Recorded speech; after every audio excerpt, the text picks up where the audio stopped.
I have a second channel, Cube Computer Plexi.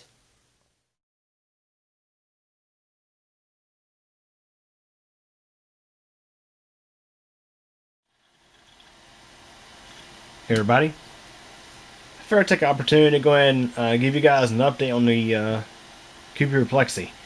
So, earlier this summer I did a motherboard upgrade on it. I went away from the previous socket AM2 Plus board that had been on this thing for quite some time, and I swapped it out for a Asus CM1630 motherboard, which is an OEM board that so happened to have a modified BIOS available on the internet that you could use to convert it, more or less convert the motherboard into its retail cousin, which would enable overclocking and stuff like that. However, that motherboard had some issues, so I went on eBay and I purchased this motherboard, which is a Asus M4A 88T-M.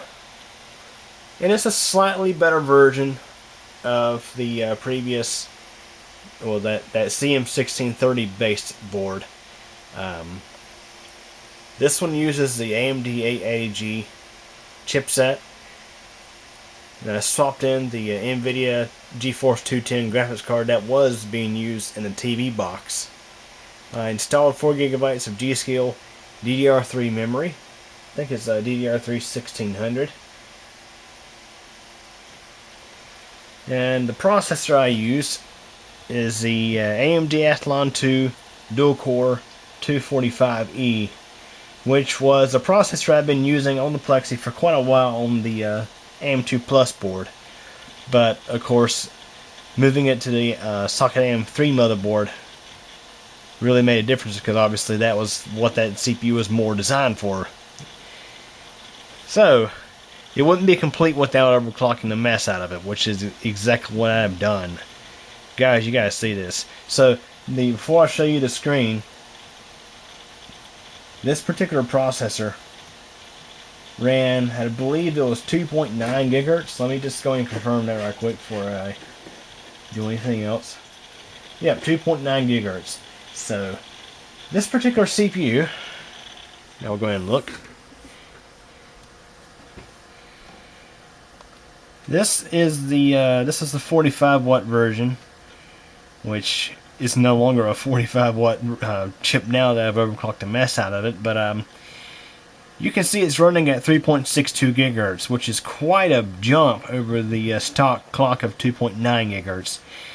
So what I had to do was since this particular processor is not a Black Edition chip, the multiplier is upward locked, so you cannot increase the multiplier. So I had to resort to using the bus to overclock it. You can see I left the HT-Link multiplier at its default setting, which multiplies the bus speed by 10. So the HT-Link is now 2.5 gigahertz versus the stock 2 gigahertz. The biggest issue I ran into, well, first I should mention, I did have to increase the voltage just a little bit. But with this particular cooling setup I have on here, it works perfectly fine. I mean, I can definitely say that the chips out there that have lower TDPs can oftentimes mean higher overclocking capabilities. I mean, it's been proven time and time again with various chips that run cooler can usually overclock higher. So, at first, I was hitting a roadblock at about, I think it was 3.4 gigahertz, but it turns out it was actually the memory. The RAM is overclocked just a little bit on this setup. Let's go ahead and run through everything here. That's the motherboard model again, M4A 88T-M. Here's the memory. So we're running the DDR3 1600 memory at an actual well, the frequency here is showing 833, so that translates to about 1666. FSB DRAM ratio of 3 to 10. I had to adjust on the timings here because at first the RAM just didn't like this at all. But I think I loosened the timings a little bit is what I did. It's been a little while since I've actually done this overclock. It's been probably 2 months now, and it's been running perfectly fine like this. Had to manually. What I had to do is since I'm running the according to the BIOS, I think the BIOS thinks I'm trying to run this memory at 1333 rather than 1600. So I had to go in and manually key in the all the different timings, and then I had to make some adjustments here and there to get everything stable again. And once I did that, I was able to increase the FSB all the way up to or the bus speed all the way up to 250. So years ago, I forget what year it was. It was probably 2011 or 2012 maybe. It was back when the Mid-Tower Lux Black Max was still running a socket 939 Athlon 64 X2 3800 plus. Socket 9, yeah, socket 939 if I didn't mention already. Which I think I did. Anyways, it was a Windsor dual core for the socket 939 platform. Normally it was a 2 GHz processor, and I had upped it to 2.5 GHz, I do think, with the bus speed at 250. So very, in a way, it's kind of similar.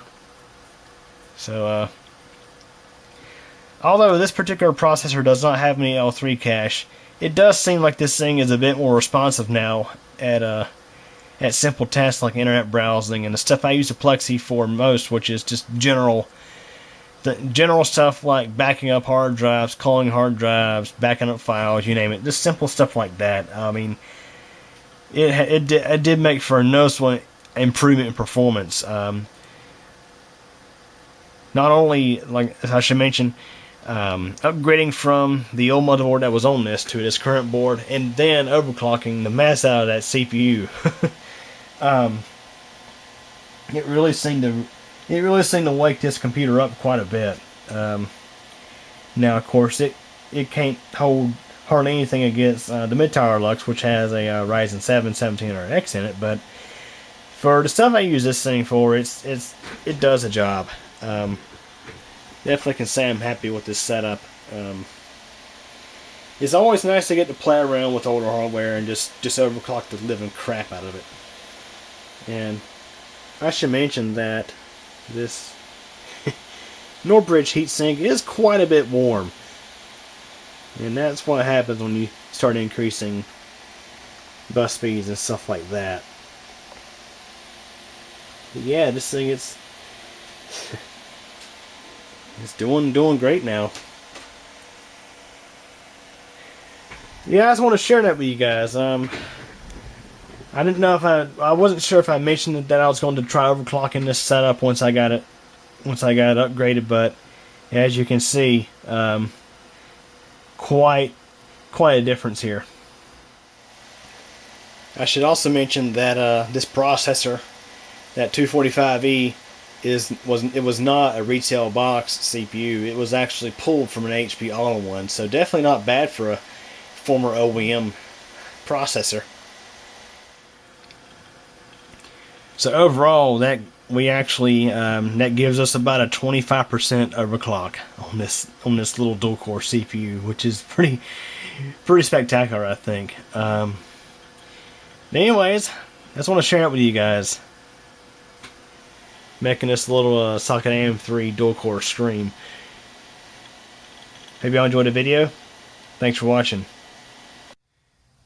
Well, everybody, that's it for this video, but don't forget there's a lot more interesting stuff on the channel to check out. Also, if this is your first time visiting this channel, feel free to subscribe to Cube Computer channel, and also don't forget to tick the bell so that way you'll get notified of new video posts. If you like this video, please give it a thumbs up, but if you really didn't like it, there is the alternative option available as well. Also, feel free to check out my second channel, Cube Comp MTDX. There you'll find videos about bicycling, weather, elevator tours, and all sorts of other neat, interesting stuff. I hope you guys enjoyed this video. Feel free to come back, and thank you for your support.